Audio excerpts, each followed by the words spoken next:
The landscape of this area back then in the 1930s and 40s and early 50s, it was mostly farmland.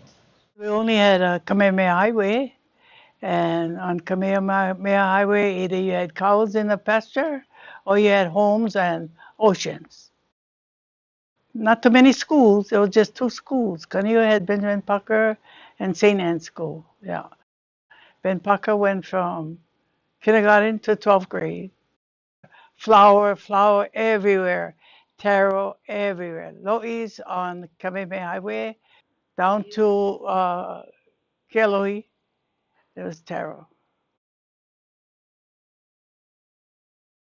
My family is a large Kama'aina family that lives Kaneohe, Kahalui area, and a lot of our family members also live in other places. But we're rooted here in Kaneohe for at least 7, 8 generations, starting here on Waikalua Road, where we're talking today. I was raised in He'ia, the Ahapua of He'ia, like the rest of my family who's been here over 200 years. Whole area of King's School was part of our family land. Across the street, my family still lives there. Our old poi mill was there since I was 5 years old. Before going to school, we had to clean taro and get it all ready for the guys to come in and grind the taro. And when we come home, we had to bag whatever they needed for us to bag the taro. I used to sew the poi bags, and it was in cloth, not in plastic. A penny a bag. If you sew 10, you get 10 cents. And that time was big. This is where I was raised. Was all lo'i, all over the lo'i, and then we had on Hawaii come down right on the other side of this primary tree, come down here, and she cut across. And right down below this hill used to get one, the old rice mill, because we used to play in a ditch, and then just like go make this banana stump raft, play in a ditch, go all the way down. Hey, gotta stop. Because that river used to feed all the wetlands on the backside. The water ends up in the back, the Hawaiian Electric.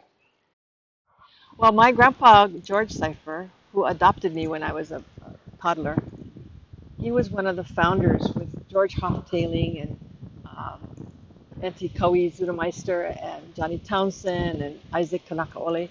So they all helped organize the Koʻolaupoko Hawaiian Civic Club in 1937. This club was active with mom and pop Wright, my mom and dad, Frank and Eva Kanai, Patty Bright's parents, Roy and Violet Bright, Uncle Saul Halualani, which was Auntie Carol's dad.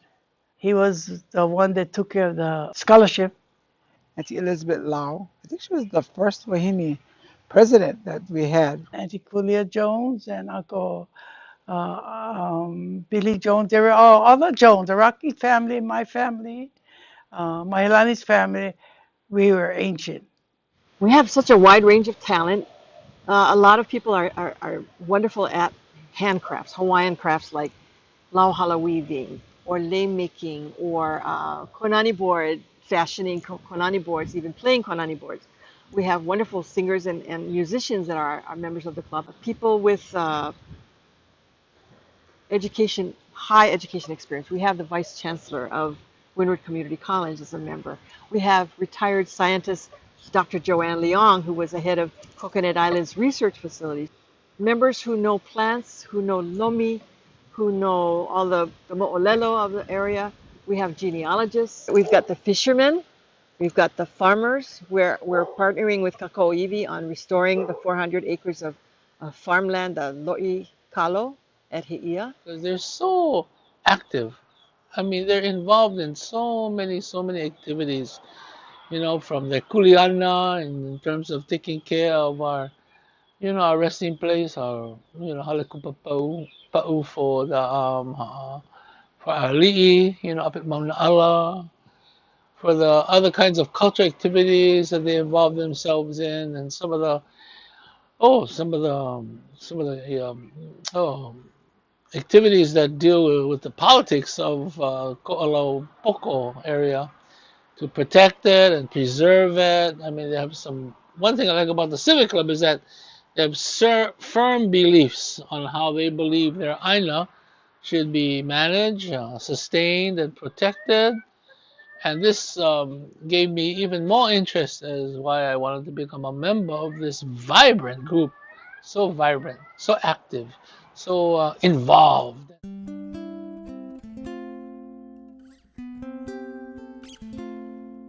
What he envisioned as a way to again refurber in our families and in our people of Hawaii the importance of preserving cultural ways, family practices, um, and any aspect of our culture, you know, from the vast amount of activities and cultural practices that we have, that this was a way to best preserve them by instilling in the hearts and minds of our people to continue the practice. And I have to say, Koʻolaupoko Hawaiian Civic Club indeed fulfills that part of the mission of our Hawaiian Civic Clubs as ordained by our established Prince of Hawaii, Prince Jonah Kuhio Kalanianaʻole.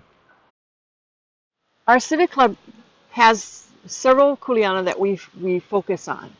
We raise funds every year to give scholarships because we want to lift up our young people in our community to advance their education. We have our cultural education program all year long. We're either consulting with people who ask for help regarding new development projects or road projects or other kinds of construction being planned. They want to know if we have any mo'olelo about the area, if we have concerns about burials or important cultural resources. So we're constantly asked for that kind of help. I'm kind of proud of Koʻolaupoko Hawaiian Civic Club because we do all kinds of activities. You know, we do the tours, we do the Mocha tours, we do the Makai tours, we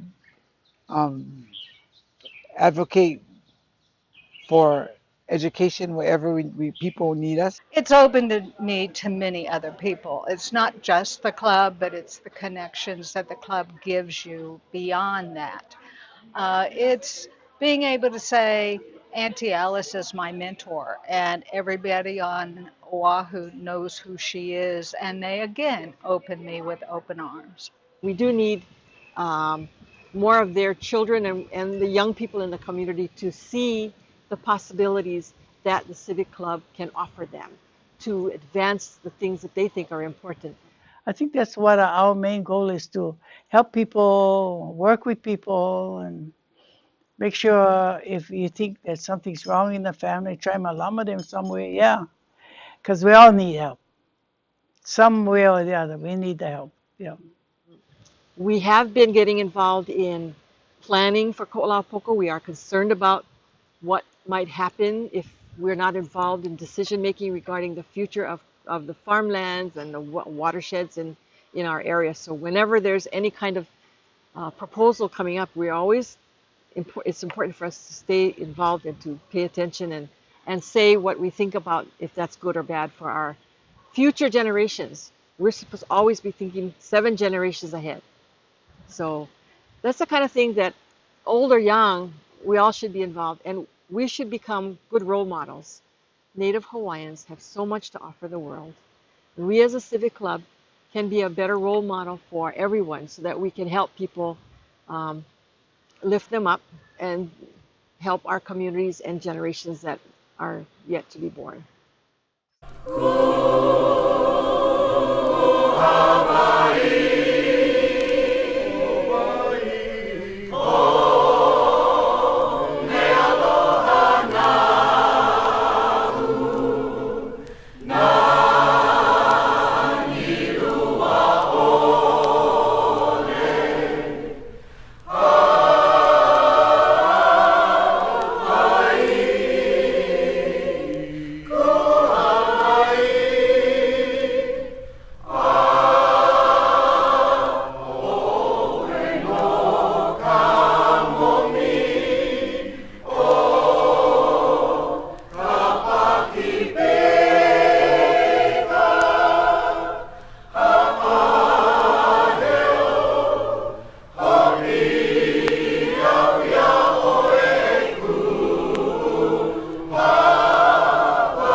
Nani ko o lau ahi po anu Sei nisi vele vela ka makasila Ila ila ka haua I velea ai Me ka vai o ka ulala e heo Me ka vai o ka ulala e heo